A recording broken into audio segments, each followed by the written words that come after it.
Mystery continues to shroud the whereabouts of the Hezbollah chief Nasrallah's potential successor Hashem Safieddine. According to reports, Hezbollah has lost contact with Safieddine following the Israeli strikes on an underground bunker in Beirut's southern suburbs. Now, Hezbollah has said that it has no clarity if Safieddine was at the targeted site or who may have been there with him. And our next report tells you as to what lies ahead for the Hezbollah. Take a look. Believe me, from the moment we lost him, our morale dropped. He was everything to us and he was the one that protected us from everything. What can we say?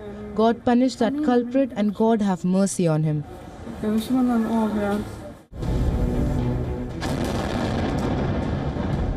Israel dealt heavy blows to Hezbollah last week by assassinating its leader Hassan Nasrallah, a towering figure who turned the group into Lebanon's top military and political force. While speculation over who will lead the Lebanese group remains, Tehran's axis of resistance claims the loss has only made it stronger. The role, influence and power of the group continues to mystify many. Established in response to the 1982 Israel's invasion of Lebanon, Hezbollah has since evolved into one of the most powerful factions within modern Lebanon, one that combines domestic and international political reach. Hezbollah's identity, both as an armed group and a political organization, allied with its extensive welfare program, has earned the group significant heft within Lebanon's parliament. However, in recent years, Hezbollah's political fortunes have come under pressure as its controversial involvement in the Syrian civil war. In Lebanon, Hezbollah oversees the running of hospitals, schools and welfare organizations. Hezbollah's internal structure is highly centralized and hierarchical, with its leadership primarily guided by its Shura Council. At the top of the Shura Council sits the Secretary General. Until Friday, that role was filled by Hassan Nasrallah.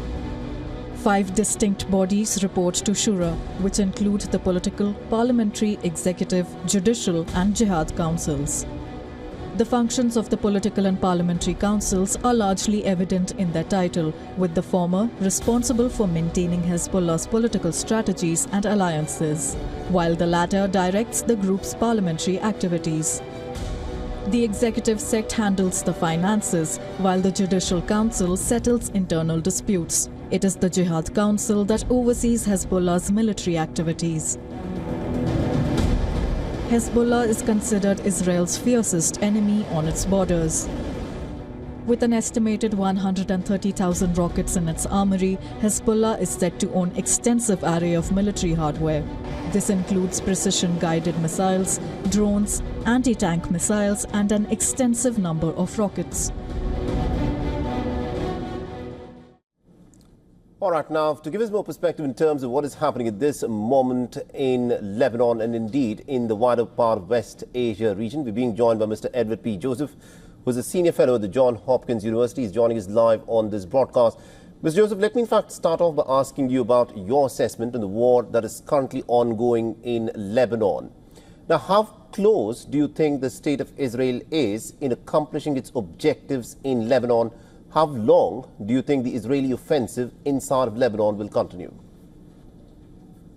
Well, Mohammed, good to be with you and your viewers. And of course, that's a difficult answer to give with precision. We can't know exactly when Israel will achieve its objectives, which are, we should report here and state very clearly, are not to claim sovereign Lebanese territory, but to return Israeli citizens to sovereign Israeli territory within the north that has been under bombardment since October 8th, when Hezbollah began its own offensive last October 8th, 1 year ago, after the horrific Hamas attack launched on October 7th.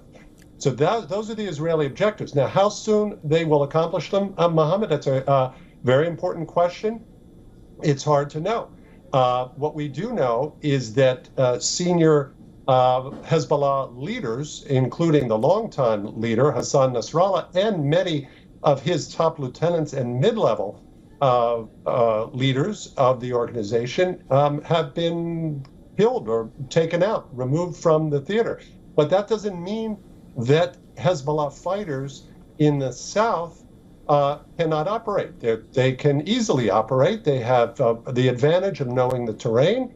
They can use small unit tactics. They can set ambushes, booby traps. So it's very easy for Hezbollah fighters to continue to fight autonomously in the south. Please. Right. Now, it's almost 1 year since the 7th of October attack last year, which has blown everything out in the Middle East. I want you, Mr. Joseph, to weigh in on Netanyahu's policy so far and also the strategy that he has followed. He started off by going into the Gaza Strip to try and neutralize Hamas. That has reached a certain stage, and now he is fighting a full-on offensive in Lebanon against the Hezbollah, and there is an escalation that is happening with Iran. In your assessment, do you think Israel is safer since the 7th of October last year, 1 year on? How would anyone claim after a horrific attack that killed about 1,200, and most of them civilians, including young people at a concert, how would anybody say that your country is safer after such an attack? The key word here, Mohammed, and this will put everything into context now for your viewers, the key word is deterrence. So that horrific attack upset what had been a very unstable and uneasy status quo. There had been a perceived deterrence, but that was blown away by the horrific Hamas attack of 7 October last year. And Israel has struggled to reset that deterrence. Now, with the offensive in Lebanon, this situation has turned. And now it's Iran that is struggling to reestablish its deterrence. Why? Because Iran sees Lebanon not as a sovereign state, but as a projection of Iranian power. And they see this through their proxy, which is Hezbollah. And we should remember that many Lebanese who are not Shia and not supporters of late Nasrallah. Right. All right, we seem to have a bit of an issue with the line with Mr. Edward P. Joseph. We'll try reconnect with him, but this, of course, is a very critical moment. Remember, it's almost 1 year since the 7th of October attacks last year, which started off this war in many ways. And questions are, of course, being asked about the policy and the strategy that Netanyahu has been using. Has Netanyahu, because of this policy of expanding the war, has he made Israel safer, or has he created conditions where people within Israel will feel that much more unsafe? And, of course, the big question about what happens to the hostages who are still in the Gaza Strip still remains unanswered.